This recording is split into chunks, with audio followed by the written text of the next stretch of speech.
Welcome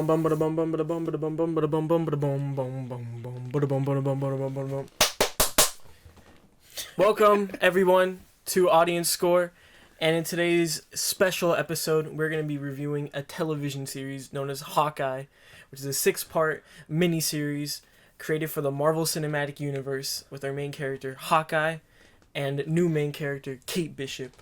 So, first of all, my name is Luke Sell, and I'm joined by Curt. And today, we're talking about Hawkeye. So, let's give our early reactions. I thought it was excellent. Okay.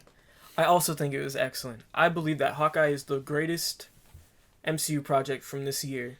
Even more from No Way Home. What the heck? But yeah.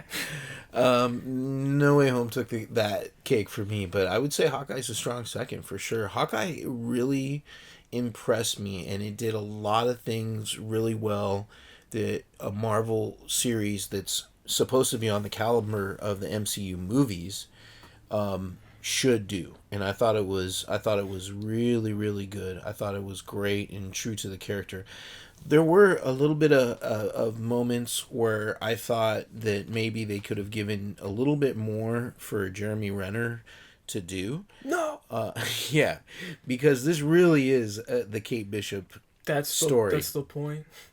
Yeah, but it's called Hawkeye, right? She is Hawkeye in the comics. She becomes Hawkeye. No, so there is 2 Hawkeyes. There's 3 Hawkeyes. Hawkeye is a term, not like just one character.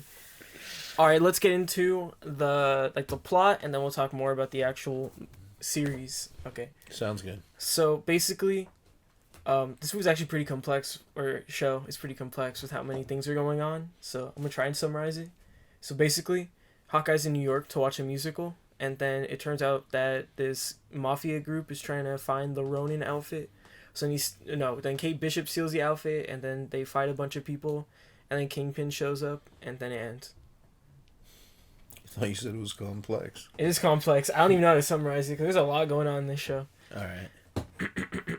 So now let's talk about the actual series. So for me, the whole series is dependent on the Kate Bishop character, because she really is the main character of the story. Although Hawkeye, I don't know if they split the time 50-50 or whatever, if she gets a little bit more. 60-40 probably. Yeah, I'm not sure what the split is, but she is the main character. And so she does a phenomenal job. The actress in it has so much charisma and plays such an interesting character. You just like her right away. But one of the things that I love about this character and this story is that her powers are super believable, and she is someone who has spent the time training, has dedicated her life to this, has achieved on all these levels. Prior to the story happening, you're introduced to her as this champion and also this kind of rebel, and she also had this strong, super important emotional experience as a child connecting with Hawkeye. And then when she connects with Hawkeye, he's the reluctant mentor, but this whole show develops a beautiful mentorship that I haven't seen in a really long time, and I think is critical to a hero's journey, critical for the audience of a story to connect to this character and see them going through a learning process and seeing someone guiding them through it who's in this parental role. It's just super, super cool. It's a critical part of storytelling, and it's been kind of thrown out the window a lot, and it's to the huge detriment of the story. And just in many cases, characters that are propped up to be heroes don't go through this process or don't have a mentor, and the audience reacts to that, even if they can't explain exactly one of the reasons why they don't like the character. It's that has a lot to do with it. So this story nailed that, nailed it, and they had a great relationship and chemistry. So I thought it was a fantastic show just for that reason.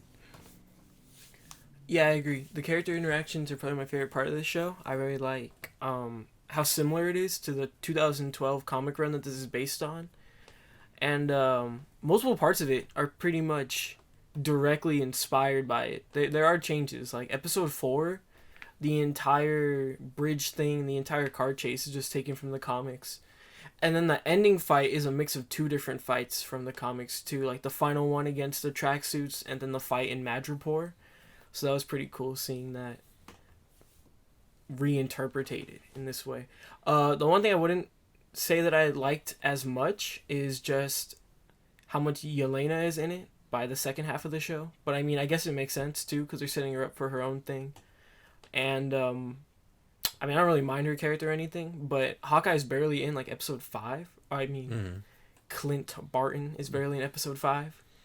So that's like the one thing I think they could have used, like just another scene for that, especially because they set up that his wife was an agent of S.H.I.E.L.D. or whatever. And like she's actually playing a character from the comics now, and they didn't explain that at all. And I think that would have been cool if they just brought it up in a scene or something. Just had a scene of that, yeah. Yeah. And this is what I mean, where it's like, you know, if I'm gonna give it any kind of criticism, it's really that I was like, I would have liked to have seen a little bit more Hawkeye, you know. Yeah, because early on it's just Hawkeye, I feel, and then by the second half it's just Kate Bishop, which I mean, I don't really have an issue with that. But yeah, I think some of the episode pacing could use from dividing the time more equally. Because her stuff is more based on like past events, while his is more like active events, you know. I do think that Kate Bishop is one of the best introduced characters into the MCU, and I was super impressed by that, and I enjoyed watching the story. And you know, I liked the MCU. None of the MCU television series were bad in my opinion, but I wasn't really super impressed by any of them until I saw this one. So I think that this one is far superior to the other series. They have their shining moments, each of them, but this one was really enjoyable start to finish. And I think this one would be really enjoyable to someone who's not necessarily into a superhero movie also. Yeah, that's why I didn't like it. Or that's why I did like it so much. Because okay. I don't like, I guess, I don't even know how to describe it. I guess like the Thor movies would be like the closest thing in the MCU. I'm not a huge fan of like, where it's just superpowers, you know. I like the more character-focused stuff, which I think this and Guardians do the best job of striking that balance between the two. That's why I really like this series a lot.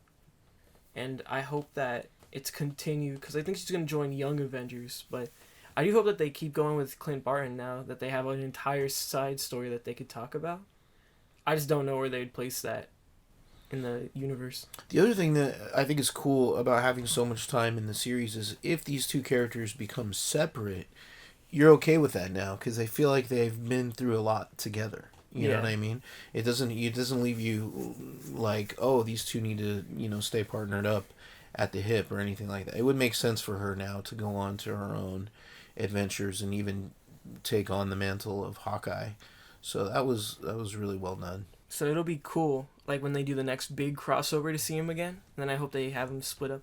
I hope if they do a Hawkeye 2, Kate Bishop isn't in it, but instead focuses on Hawkeye and his brother from the comics, because he also becomes Hawkeye for Dark Avengers, and they're setting up Dark Avengers. I think it'd be cool if they introduce him, because he's just not in the universe at all. And hopefully do something with Swordmaster too, because they make him a good guy by the end. Yeah, that was kind of weird. I did not see that coming. And in the comics, he joins the Avengers too, so maybe they'll find a way to put him in there. I mean, unless they just forget about him, which would kind of suck. But I think it'd be cool if they brought him back. I recommend this show for anybody, and you don't have to be a comic book fan. You really don't have to have much prior knowledge of the MCU that catches you up on everything that you need to know. It's a wonderful show. So I'd love to see another season of it, and I love these characters. I like to see more of them. They're a great part of this phase that I haven't been incredibly impressed with, but the last couple of things have really blown me away. Spider-Man No Way Home and Hawkeye. And this and Eternals and Shang-Chi. Shang-Chi much better than I expected, so yeah, that's good. So yeah, that's pretty much it. What would you rate it? Whew. I'm going to give it a 10 out of 10. A 10? Yeah, I'm going to give it a 10. Well, I gave Spider-Man No Way Home a 9. I'm going to give it a 10. I'm going to give it a 10. It's a really good show, and I was really impressed. Yeah, as a Marvel project, I As give a it Marvel a 10. project, it's a 10 for sure. As an actual series, I'd probably give it an 8. For like the same reason Spider-Man, there's like small things you could talk about, but there's no like major issues with it. I just think it can't be like a 9 or a 10 just because this story could either continue or it won't, which is the issue with all these shows. Yeah, but it doesn't have to though to enjoy the series. Again, like it leaves you satisfied at the end. It closes it off. So it both ends this chapter of the story and you feel that conclusion, but it also leaves open many possibilities. So it does that super well. It does what so many of these movies and TV shows want to do and fail to do, and that's what's really cool after decades now of comic book movies, is to see something. And of course I didn't know that there were so many scenes. Luke was the one that informed me that so much of it was actually taken from the comics, which was super cool. Yeah. Yeah, I just assumed it was a completely original story, but I think that's a whole nother layer of coolness to it for sure. The biggest downside, we didn't even talk about it. The main villain, Echo. I don't know. She's fine or whatever, but I guess her show, if it continues this story, could be pretty interesting. It has Daredevil and Kingpin in it. Mm-hmm. But that's probably the worst part of the whole show. Just her character. She didn't really do much. Mm. And they ruined that one guy, too, because he's an actual comic book character who has, like, an entire backstory. Her father? No, the one guy. I always forget his name. Oh, the guy that did the sign language with her? Yeah. Partnered up guy? Because he's really important in the comics. And he's, like, the main villain in the actual 2012 series. But he has, like, a specific design, and he works for, like, a real estate company, and they completely took all that out. And I think that could have added to his character. And just the power that the tracksuits have. Because they kind of just feel like whatever in this. But in the comics, they have a bunch of power. Because they work with whoever. But yeah, besides that, it's very cool. Kingpin was really cool. Even though people don't like Kingpin. Yeah, I hadn't heard that. I hadn't heard that myself. I thought he was super cool.